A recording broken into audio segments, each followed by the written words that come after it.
क्या क्या आत्माएं हैं जो संसार में भटकती रहती है। वो ऐसे क्या जीव है जो बढ़ते रहते हैं, घटते रहते हैं। तो भगवान महावीर ने बताया, आगम में बताया गया है कि हे बंदे कानू, जीव आज जैसे हमारा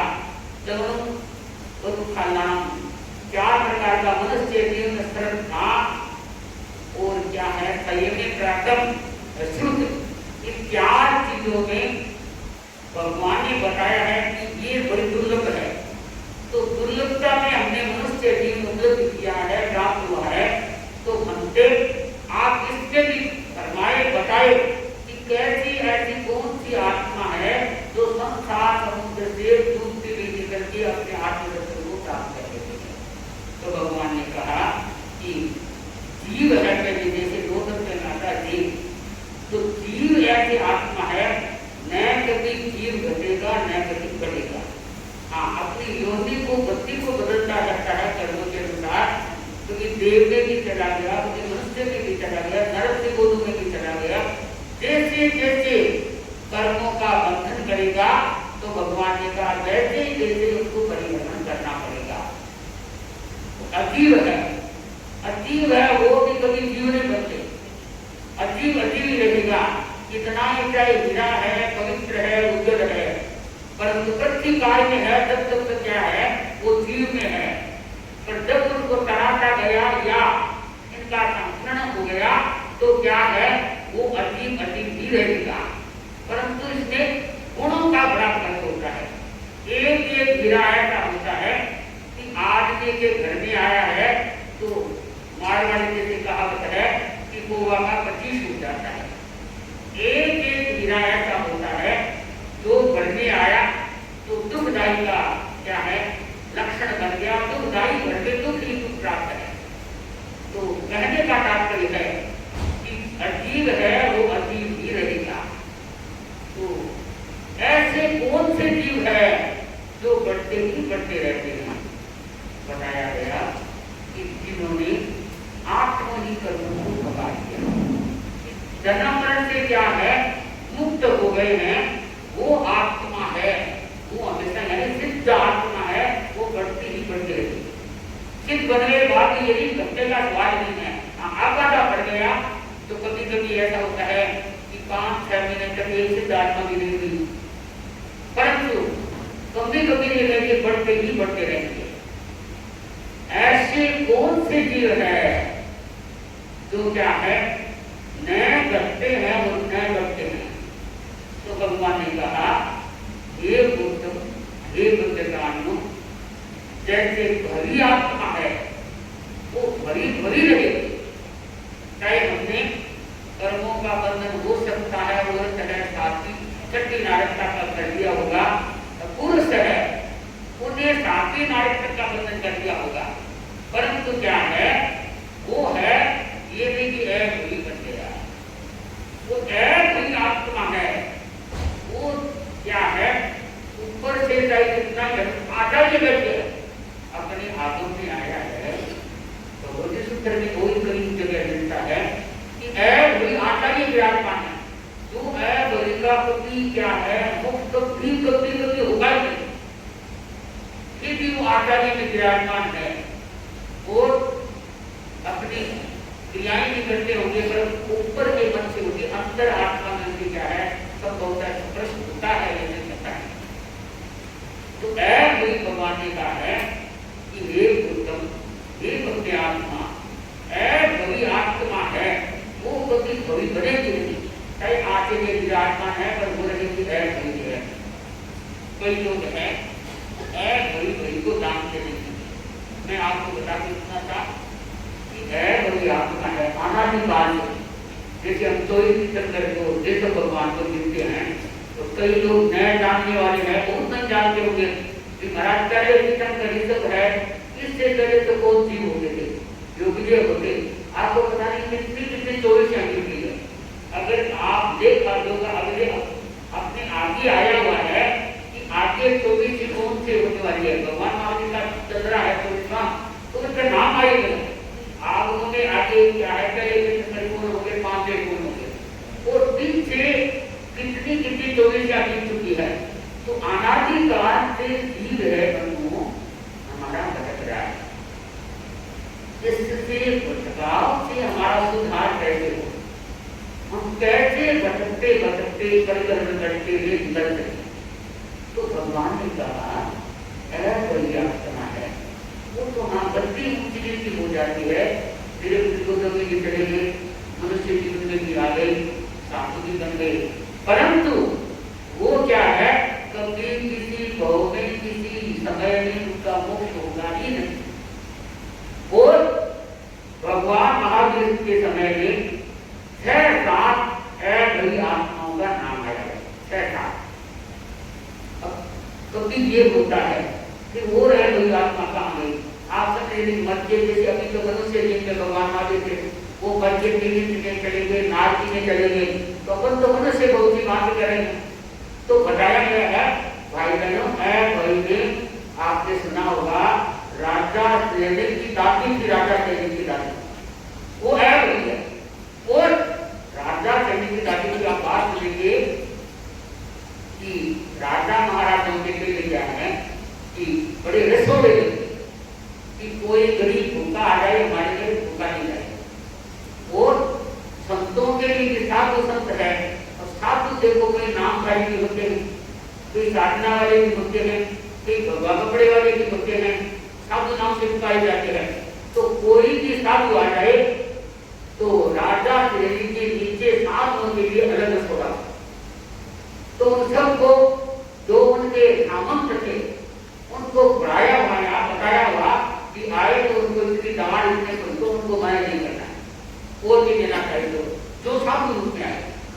और क्या है जिनका हिसाब था, तो अपने जैन साधु भी चले जाते, परंतु कहते कर्मों का जिस व्यक्ति के भारी बंधन होता है, यहाँ का ये संसार के भाई को रखना होता है, वो तो क्या है उनको धर्म भी नहीं लगता, उनको धर्म की बात भी अच्छी नहीं लगती, उनको क्या है मात्र गुस्सा है या अहंकार में ही लगा रहता है। तो राजा चले की दादी है, सबको भिक्षा देते तो उनके मन में कोई प्रकार की वृत्तियां ऊंची नीची नहीं होती होगी, पर जब देव सब चले जाते तो उनके मन में क्या है बड़ा क्रोध उभर जाता है कि ये क्यों आ गए। और क्या है यहाँ तक सोचती रहती कि इनको मैं, क्योंकि मैं राजा की मां तो इसको मना ही करती कि हमारे घर में ये जेल मुक्ति है यहाँ, तो आगे तक बात करी तो ये तो बंद हो नहीं सकता। दूसरे आए जेल मुक्ति तो प्रार्थना करते हैं, तो ये नहीं कि रसोड़े में सबके लिए बनता है, ठीक है जेल मुक्ति का नियम है कि अपने लिए बनाएगा नहीं रहते हैं, तो मना ही नहीं कर सकते, आए नहीं आए। तो राजा की दादी ने सोचा कि मैं इनको देखना नहीं चाहती, हालांकि हमारे महल है, जगह ऐसी बनी हुई है कि तीनों चारों गली में क्या है प्रगति नहीं करती, परंतु मैं कभी वो उनके दर्शन भी होना है देख लिए तो पाप का काम है, बस वो जहां पाप का गाढ़ा ये उत्तम ये होते हम सघन कर्मों का वर्णन कर रहे हैं। जहाँ भी क्रोध होता है, जहाँ भी लालसा होती है, वहाँ हमारा सघन गाढ़ कर्म का वर्णन होता है। तो भगवान ने कहा है ये बड़े आत्मा अभी भी चिंतन करो, मंथन करो कि कहीं मैं गाढ़ कर्मों को नया काल में संसार में मेरे को बहुत नया बनाना पड़ेगा। तो क्या है कि आपकी राजा की दादी ने सोचा ये सब तो आए बिना रहता नहीं, और मेरे जो ऊपर से उतर है वो ले आएंगे तो अच्छा है, मैं इनको देखना नहीं चाहती। तो भाई बहनों राजा की दादी ने क्या किया, अपनी दोनों आंखों को खुलवा दी, दोनों आंखों को खुलवा दी, कई मुनियों को मैं दर्शन देखना नहीं चाहती। फिर रोने से क्या होगा जब मेरी आंख गई, बातें हो रही है कि अब तो मेरे लिए बुरंदे रह गया, क्यों कि देन मुनियों को किसी को नहीं ले सकते, अरे वो तो क्या मेरे कपड़े भी नहीं ले सकते, तो मैंने अच्छा काम नहीं किया। तो भगवान ने अपने को ये शिक्षा दी है कि व्यक्ति कोई भी कार्य करे अपना पहला आत्मचिंतन चिंतन करें। कभी हमारी क्रोध की स्थिति होती है हम सचमुच करें तो हमारा चिंतन गहन होना चाहिए कि अभी मैं गुस्से में कह रहा हूँ या चिंतन कर रहा हूँ तो यहाँ मेरा भारी कर्मों का बंधन भी है, वो आगे के लिए भी सुलभ होगा या नहीं होगा, आगे के लिए भी क्या है मेरे लिए अच्छा होगा या फिर ये सोच के करना चाहिए ताकि क्या है भाई बहनों उन व्यक्ति को दुखित नहीं होना पड़े, उन व्यक्ति को क्या है महादुखों की अवधि में उन चिंतित नहीं होना पड़े। मैंने आपको भगवान महादेव की वाणी से आगम की बात बताई है, बड़ी में एक है राजा की प्राप्ति है जो मैंने आपको प्रसंग बताया, सब का अलग अलग प्रसंग आया हुआ है। तो मैं आपको जब आगम की बात बता रही हूँ तो मेरे दिमाग में बात आ गई कि हम जीत शब्द मार रहे थे जीत में मेरे में शादी जब तुम्हारे सिंह के साथ हरियाणी है तो वहाँ एक परिवार है, मैं नाम ले कोई बात नहीं, पीर जी का परिवार जो बहुत धार्मिक पीर जी का है, साधुओं को दान देने में रस्ते में सेवा करने में साधुओं के लिए तो क्या करे कि वो सोना सोना, परंतु कर्मों की बात करी यह अहंकार जिस व्यक्ति के अहंकार होता है वो अर्थता को समाप्त कर देता है, जिस व्यक्ति की अधिक क्रोध मान माया लोभ की दावानंद होता है वो चाहे चौथी रेचा में चाहे पांचवी में पहले ज्ञान नहीं जाता है, तो उन दोनों की प्रतिपत्ति की आपस में कम बनता है, सबके काम सबके काम को सुख पता है। तो एक दिन क्या है कि कोई बात हो देखो हर कोई की हो जाती होगी प्रतिपत्ति के, मैंने मानसी जानती पर उनके कोई बात ऐसी हो गई तो रात को उन्होंने रोज का ही पता होगा कि गर्मी का समय था तो अपने गले का हाथ का मोटा मोटा सूट पहन के उनको चूड़ियां तो उसको बांध के रखे, कोई बात ऐसी हो गई तो उसको औरत ने कोई गहने की प्रति चली होगी या घर में गहना होता सोच तो दुनिया सोचेंगे कि घर में रहते तो एक बार में चोरी हो गई तो स्नान करने का दवा मिला, ये जो कैसे की माया है। और रुपये की मैं जानते शायद कोरी में रखते हूँ, कोई आपको बताइए ना ये मेरी पत्नी की बात है। तो क्या है कि आपस में झगड़ा हो गया, पति पत्नी की बात हो गई तो पत्नी ने क्या किया कि वो चूड़ियां जो सूट बता हुआ था वो गड़ गई रात को जब बात हुई गड़ गई दिया, अब नींद तो उसको भी नहीं आई, आदमी पकड़ा नहीं मैं नहीं जाता मैं क्यों ना अभी को कहना चाहिए तो देव बैठो, उसने सोचा कि ये मेरे को क्या करना है, क्या मांग करना है, फिर क्या है उसका क्रोध का पारा उतरा होगा या मन में शुद्ध भावना आई होगी, सुबह में समय ने देखा कि मेरा वो है रुमाल बंदा है कि मेरा तो गिरा किसको अपनी पत्नी को पता था। बाद में जो व्याख्यान भी आए तो मेरे बड़े महाराज के अगर मैंने सामने दत्तन कुमार जी थे बोले महाराज जिनसे बड़ी मकड़ी सुना दो, मैंने कहा आज क्या है बोले मालूम खरीदने जा रहे हो क्या बात है, तो तीन दिन तो बोले नहीं और बोली कि मेरा पैसे से जीवन दे दिया गुम हो गया, कैसे घुमा है जिससे बात बता रही यही भी मारा था। कई लोग है करते तो अपराध संयम है इतना लिपा पोता लगाते हैं सोचता ये छोड़ सुनना यही कहते हैं। तो ने कहा कि महाराज देखो लड़ाई में सब जानते हैं और हमारी ऐसी लड़ाई हो गई तो मैंने तो गिरा दिया, बाद में सुबह तो मेरा पारा उतरा देखा फिर तो मेरा आगे भी देख लिया तो गिरा तेरा फिर बाद में मेरे को बताया सोने की चूड़ियां ये तो गिरा, परंतु जब आदमी को क्या है कि दूसरे दिन कुछ पता नहीं चलता, कईयों का सुनते हैं कि घर का पेट तोड़ दिया टीवी तोड़ दी, ये तो कईयों को सुनते हैं कि रात की माली हो तो क्या है फोन था लाख रुपया का कट के नीचे गिरा, तो क्या है ये भी भावे दोनों नुकसान आएगा ना आगम की दृष्टि से हम समझे कि दृष्टि हमारी क्या है देशों का नुकसान हो गया और भाव से कर्मों का परिवर्तन कर दिया तो क्या होगा माया निधि राम। तो हमें एक ही बात को भगवान महावीर ने जो बताया है ये आत्मा अनादिकाल से बताया है, तो क्या इसका विस्तार कैसे होगा, कल्याण कैसे होगा, ये हमारा नहीं होगा हो, तब तक हम संसार में क्या है परिभ्रमण करते रहेंगे, भटकते रहेंगे, कोई हमें किनारा नहीं मिलेगा।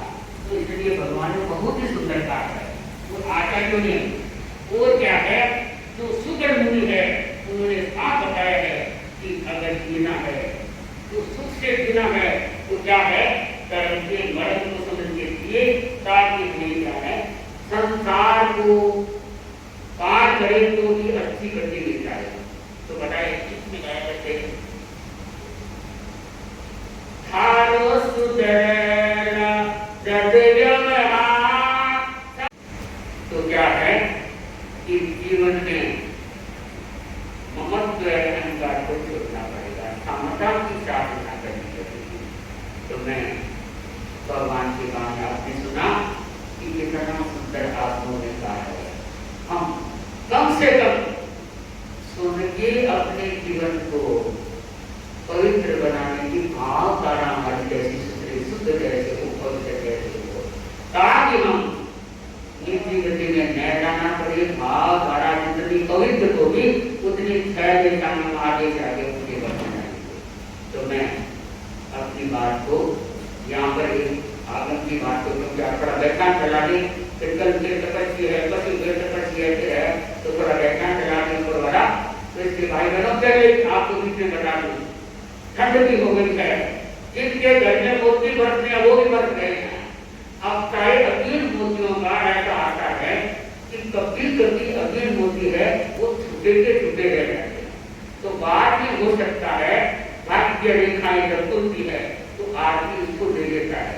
तो इसलिए क्या है, रात थोड़ी जोरदार जो बता रहे हमने भी देखा, बरसात होता वो समय तो होना नहीं चाहिए, परंतु क्या है इस बरसात का पानी भी होता है, कई लोग कुंड में लेते हैं, कोई बाल्टी में लेते हैं, कोई बड़ी बड़ी क्या है उनकी कुंड होती है।